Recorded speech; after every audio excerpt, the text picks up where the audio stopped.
mais uma vez juntos para falarmos e refletirmos sobre o livro de Eclesiastes. Que Deus te abençoe. Neste dia, os capítulos 4, 5 e 6 serão a base de nossa reflexão, e nestes capítulos encontramos uma série de reflexões sobre a vida, sobre a existência, sobre a injustiça trazidas pelo sábio Salomão.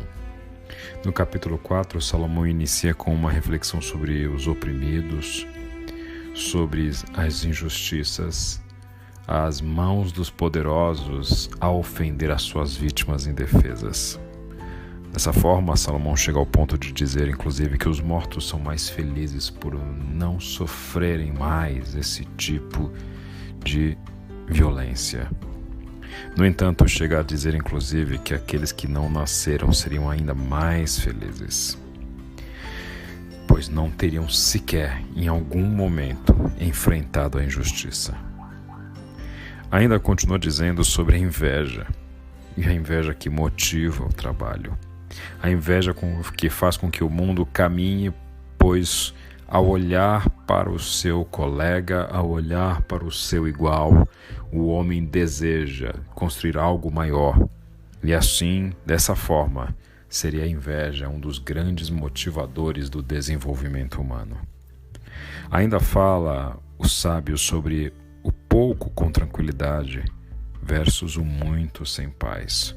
E essa é uma das reflexões que perpassam todo o livro de Eclesiastes. A importância de uma vida simples, a importância de mochilas leves durante a jornada da vida. Salomão fala isso como um dos homens mais ricos de seu tempo, mais poderosos, entendendo neste momento de vida a falta de sentido da ganância. Fala também sobre a importância de estar acompanhado.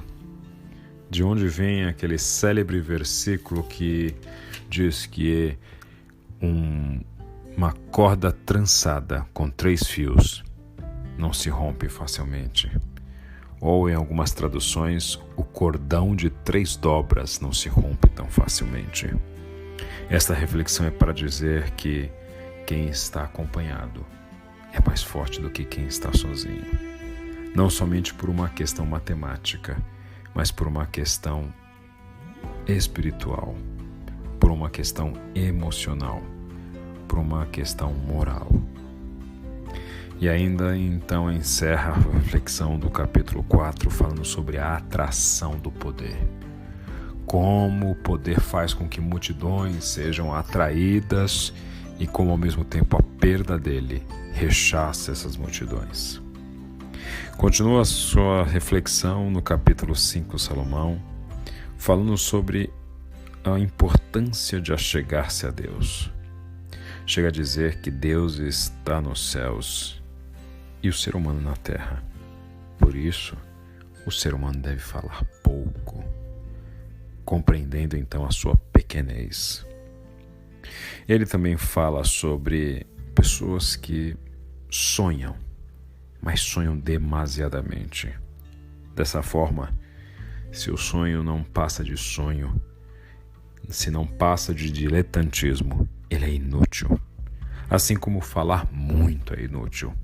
Ou seja, Salomão reconhece a importância da palavra e a importância do sonho, mas desde que eles se tornem realidade. Ao invés disso, diz Salomão, ao invés de sonhar demais e de falar demais, tema a Deus. Sabendo Salomão que aquele que teme a Deus, quando sonha, busca realizar o seu sonho. Quando fala, busca ser coerente nas suas ações com o seu discurso. Ainda continua falando sobre a necessidade de não se surpreender com a injustiça, dado que ela é algo tão humano, tão comum ao nosso mundo. Também fala sobre o dinheiro, que jamais será suficiente para aquele que ama o dinheiro. Ou seja, o alerta de Salomão é dizer: quer viver uma vida satisfeito, não ame o dinheiro. relembrando Salomão que as muitas riquezas tiram o sono do rico e que o bom da vida é usufruir dos bens.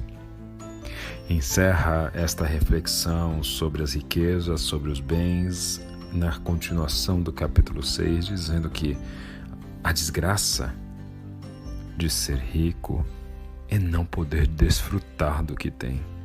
Tamanhas responsabilidades com o seu patrimônio, sua vida se torna tão sobrecarregada que as riquezas que poderiam ser uma bênção se tornam maldição. E então começa a refletir filosoficamente o sábio ao dizer que a vida sem sentido é vazia. Por isso ele aconselha: aproveite o que você tem, ao invés de desejar o que não tem. Por isso, uma das grandes, se não a grande e recorrente reflexão do livro de Eclesiastes, é a percepção de que a maior tragédia da vida é vivê-la sem sentido. O mestre chega a dizer que seria melhor que uma pessoa com uma vida assim não tivesse nascido para não ter este desgosto de viver uma vida sem sentido. No entanto, fica latente nas palavras do sábio que o remédio contra uma vida vazia é encontrar a satisfação que pode vir do usufruir de coisas simples, como a companhia de quem se ama, o sabor de uma boa comida, o sorriso leve da alegria por coisas simples, dos amores rotineiros, das festividades do dia a dia, das agradáveis surpresas de um dia de sol. Ao mesmo tempo que o sábio mestre reconhece ser impossível uma vida plena na miséria e na opressão, também sabe que a opulência e a ganância são igualmente prisões que furtam da alma o contentamento e a fé. Portanto, uma vida com sentido se vive em utilizar-se das coisas e amar as pessoas. Triste sabermos que não poucos vivem uma existência crendo de forma inversa, que a sua realização virá em amar as coisas e se utilizar das pessoas. Não cometa esse erro. Não trate gente como coisa e não trate coisas como gente. Não ajunte suas riquezas aonde a traça e a ferrugem corroem, já dizia Jesus. Procure um outro tesouro. Que Deus te abençoe.